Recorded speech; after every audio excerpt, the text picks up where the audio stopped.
Life is a series of chance. Thought that I couldn't, but maybe I can. Surface a purpose through line in the sand. If I dare cross it, I wouldn't be man. Life is ultimately random, and we have the choice and the freedom to do or follow whatever we want. But where we are now as people, life is very marginalized. There's a line in the sand, and the second you cross it and break the ordinary of what everybody else is doing, it's like you're no longer considered human. And within doing so, it brings about a whole nother attribute of pain. Life to me is a series of decisions and consequences, And I don't think it's a thing of whether or not you make the right decision. I think as long as you learn from every decision, and as long as you continue to grow for the better, then that's what life means to me. Life is just one big learning curve.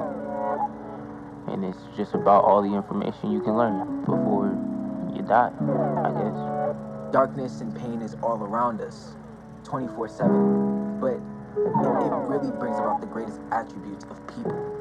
And it's seen throughout history, and it kind of tells me that life is just a learning process. And you learn through pain and falling and getting back up. And that's what molds your energy and your soul into who you are at the end of the day. And yeah.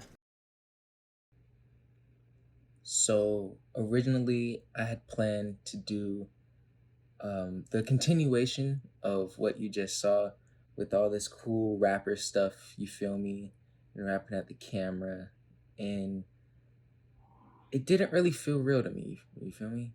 And the universe said that's not gonna happen. I ended up losing the footage somehow, but what I got out of that project idea was conversations with some homies of mine who I honestly didn't even know if they knew I existed anymore. And I wouldn't trade those conversations for the world. And so instead, what I'm going to do for this video is share with you all some highlights from those conversations that really invoked thought for me and made me love all my homies even more. So please, after you're done watching this, take the time to go reach out to some homies and be like, yo, how you doing? What's poppin'? And with that being said, here's the rest of the video, G. So, what motivates you to get out of bed? Pain. Keeping me busy is what gets me out of bed, because it's like, oh, I gotta do this and this and this. I always assure myself I'm gonna get it done because I get stuff done. That's who I am, I always end up doing something out of nothing. I guess keep living on my family or whatever. But like, just to get out of bed, it's mainly just stress, because we got the depression, but then we also have the anxiety. I think one thing that motivates me to get out of bed is I want to do well in school. I'm actually pretty passionate about school, and I have a 4.0. So I really want to. A 4.0? Yeah, I do. Hey, go quick. That's hard. When I will wake up and it's warm in my bed, I'm like, I don't want to do school, or especially when I have to actually go into school.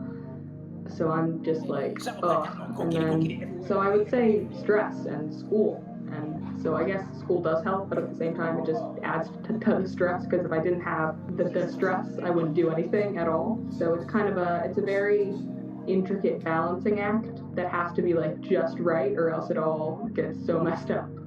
What motivates me most to get out of bed is just,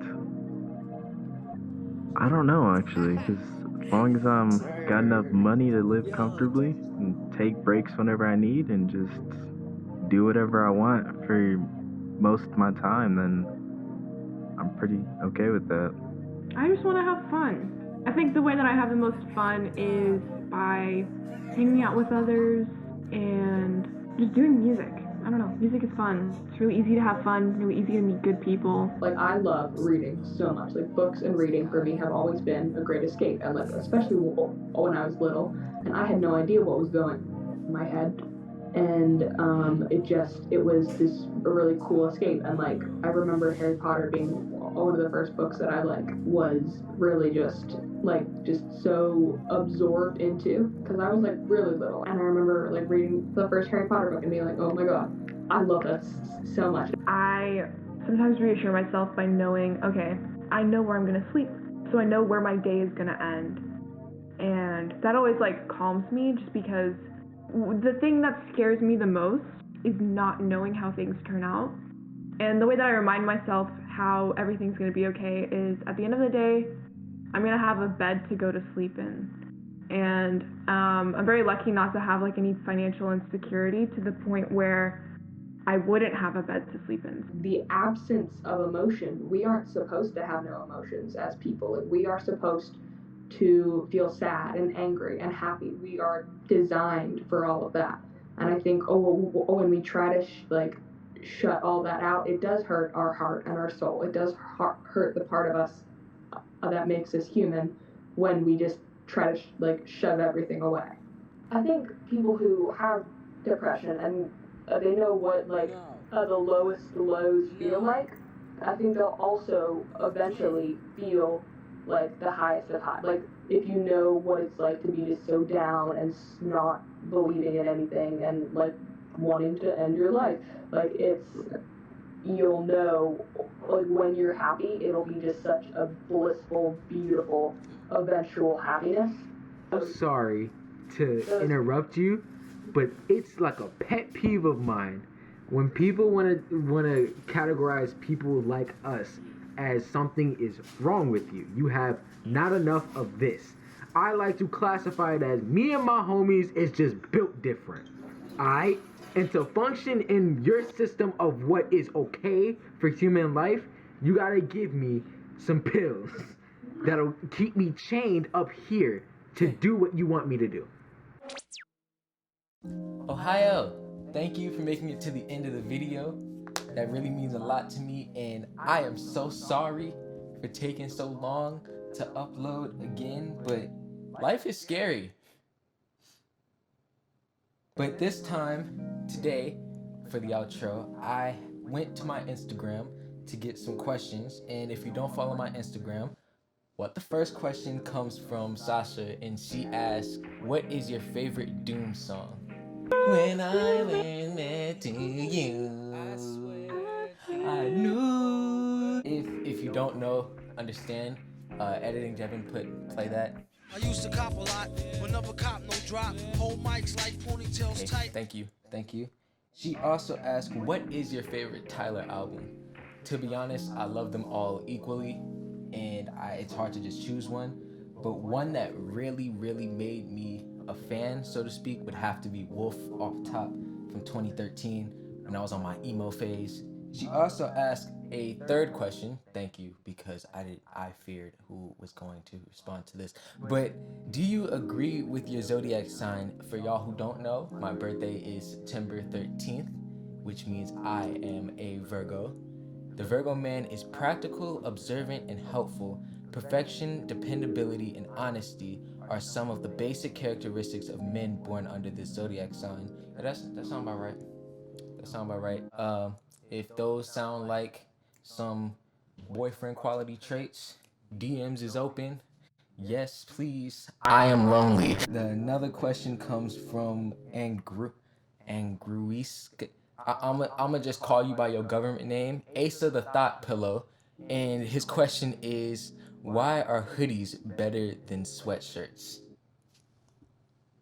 Because they are, I guess. My friend Bella asked, what are your plans for your future music career? You're looking at it. Nah, but in all seriousness, I don't really tell people a lot of my plans and what I plan to do, but we doing it big this year, know what I'm saying? And just know I'm not having a 9-to-5 job, and I am building Wakanda, if it doesn't exist already. She also asked, how swag are you? I wear black tees in every...